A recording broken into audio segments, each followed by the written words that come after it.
काशीपुर जिला अध्यक्ष अलका पाल के नेतृत्व में कांग्रेस कार्यकर्ताओं ने एसडीएम कार्यालय पर किया धरना प्रदर्शन।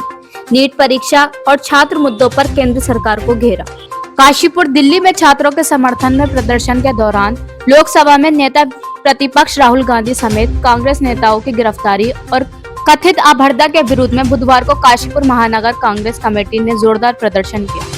महानगर कांग्रेस जिला अध्यक्ष अलका पाल के नेतृत्व में बड़ी संख्या में कांग्रेस कार्यकर्ता उप जिलाधिकारी एसडीएम कार्यालय पहुंचे और केंद्र सरकार के खिलाफ धरना प्रदर्शन कर अपना आक्रोश व्यक्त किया।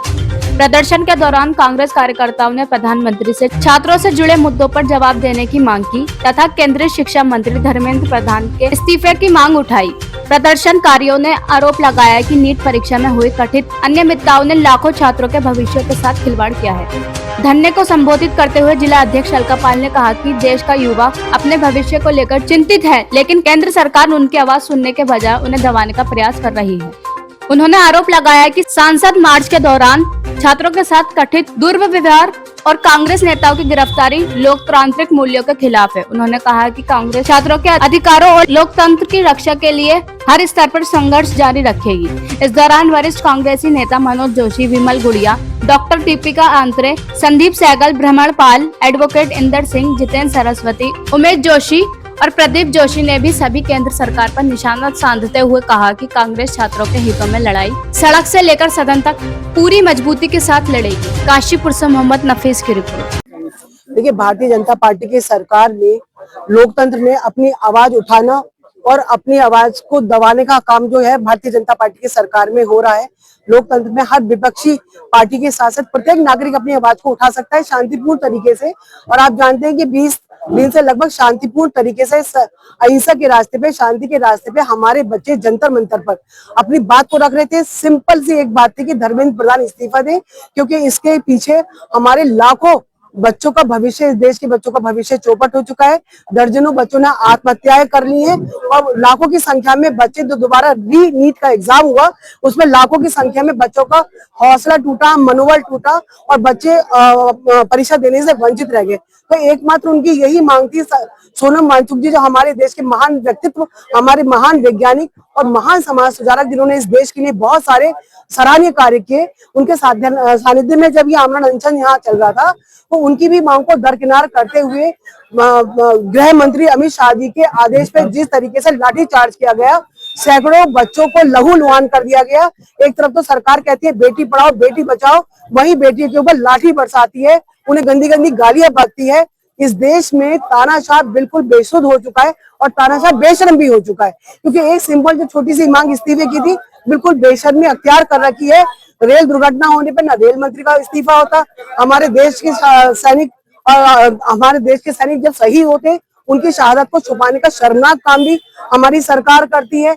हमारे देश के खिलाड़ियों पे लाठी बरसाई जाती है, हमारे छात्रों पे लाठी बरसाई जाती है, हमारे किसानों पे लाठी बरसाई जाती है। अब तानाशाह की जो तानाशाही है चरम सीमा पर है और देश के इतिहास में पहली बार इस देश के नेता प्रतिपक्ष श्री राहुल गांधी जी को सड़कों पर जिस तरीके से घसीटा गया, हम कांग्रेस के लोग इस देश की जनता के साथ कंधे से कंधा मिला के सड़कों के साथ साथ जेल भरने का भी काम करेंगे। हम सड़क के साथ साथ संसद तक आवाज को बुलंद करेंगे और इस देश के युवाओं का भविष्य चौपट नहीं होने देंगे। धर्मेंद्र प्रधान को इस्तीफा देना होगा, अमित शाह को इस्तीफा देना होगा। बच्चों के खिलाफ कोई भी जो प्रदर्शन में शामिल थे उनके खिलाफ कोई भी कानूनी कार्रवाई नहीं होनी चाहिए। साथ ही जो लोग पुलिस के लोगों ने बच्चों के ऊपर लाठियां बरसाई है उनके ऊपर जरूर कानूनी कार्रवाई होनी चाहिए।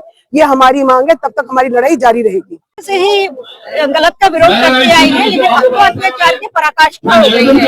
पूरा देश देख रहा है कि किस तरह से युवाओं पे, बच्चों पे अत्याचार हो रहे हैं। बताइए, वो भी तो किसी के बच्चे हैं, किस कदर उन पे लाठीचार्ज किया जा रहा है, उन्हें प्रताड़ित किया जा रहा है। वो अपने अधिकारों की तो मांग कर रहे हैं, वो जो उनके साथ गलत हो रहा है उसी का तो विरोध कर रहे हैं, जवाब मांग रहे हैं। धर्मेंद्र प्रधान जी का इस्तीफा मांग रहे हैं। इसके बदले में इस कदर उनपे गुस्सा उतारा जा रहा है, जिसका विरोध हमारे नेता प्रतिपक्ष माननीय राहुल गांधी जी ने किया, तो कल उनके साथ भी कितना अभद्र व्यवहार किया गया।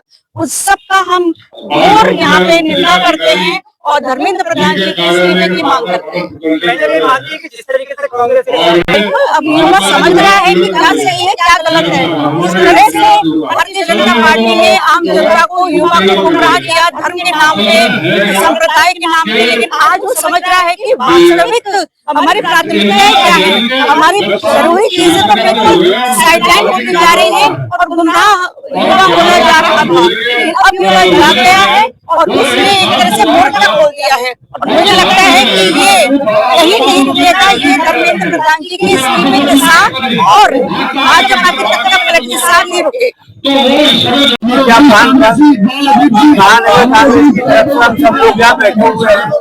अभी आपने देखा होगा सरकार का लगातार तानाशाही रवैया, क्योंकि आज आपने छात्रों के ऊपर भी देखा। जो छात्र शांति से बैठे हुए अपने धरने पे थे और उन्होंने जब 20 मार्च को पूछ लिया है तो आपने देखा होगा उन्होंने 16 18 साल के बच्चे को लाठीचार्ज किया।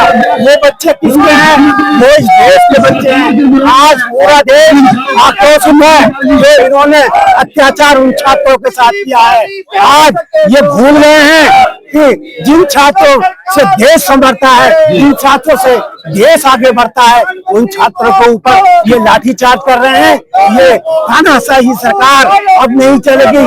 इन्होंने जब पंजाब किसानों ने आंदोलन किया, जब यात्री मारे गए तो रेल मंत्री ने इस्तीफा दे दिया। ये इतनी तानाशाह सरकार है कि आज धरने पे बैठे हुए हैं वो बेचारे छात्र लोग। वो सिर्फ इतनी मांग करते थे कि ये लोग इस्तीफा दें और उन्हें इस्तीफा देने को तैयार नहीं। देखिए, मैं तो सबसे पहले बोलना चाहूंगा, इतना शर्मनाक काम जो सरकार ने करा है, बहुत ही निंदा है उसकी।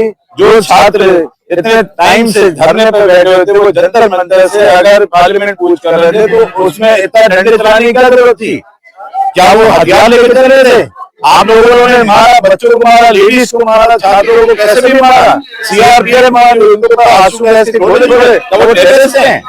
वो अपना हकी तो मांग रहे हैं कि आप उन्हें कम से कम नीट का पेपर की जांच ढंग से कराएं और पेपर लीक हो उसकी जांच कराएं। धर्मेंद्र प्रधान का इस्तीफा क्यों ना मांगे? वो जब तक वो इस्तीफा नहीं मांगेंगे तो ऐसे तो कोई भी लीक हो जाएंगे। करीब 70-100 से पेपर ज्यादा लीक हो चुके हैं। सरकार में कोई जवाबदेही है? और उसके बाद विरोध करे तो आप उन्हें ऐसे मारे। हमारे श्री राहुल गांधी जी को उन्होंने कल बंद करवा दिया। ये गलत फहमी है सरकार की। मैं उनसे बोलना चाहूंगा, ये बदलाव का वक्त है और ये बदलाव उल्टी गिनती बीजेपी की शुरू हो गई है। ये हिंदू मुस्लिम के हिसाब से अभी चलेगा, अभी सिस्टम चलेगा सही और गलत के हिसाब से। बहुत बहुत धन्यवाद। देश भर के अंदर काशीपुर में उत्तराखंड प्रदेश कांग्रेस कमेटी के निर्देश पर दिल्ली में जो राहुल गांधी जी और कांग्रेस के वरिष्ठ नेताओं के साथ भाजपा सरकार के इशारे पर दिल्ली पुलिस ने बदतमीजी की, अभद्रता की है, उसके खिलाफ हम संपूर्ण कांग्रेसी कार्यकर्ता महानगर कांग्रेस कमेटी काशीपुर के बैनर तले यहाँ पर अपना विरोध जता रहे हैं। हम लोगों की मांग है कि देश के शिक्षा मंत्री धर्मेंद्र प्रधान जी का इस्तीफा दिया जाए और देश के गृह मंत्री से भी जवाब तलब किया जाए कि आखिर उनके इशारे पर दिल्ली पुलिस ने इतनी बर्बरता कर पेश करने का क्या कारण था। अगर छात्रों के लिए अहिंसक तरीके से अपनी बात रखना गुनाह है तो देश में ये गुनाह हर व्यक्ति, हर नौजवान करेगा।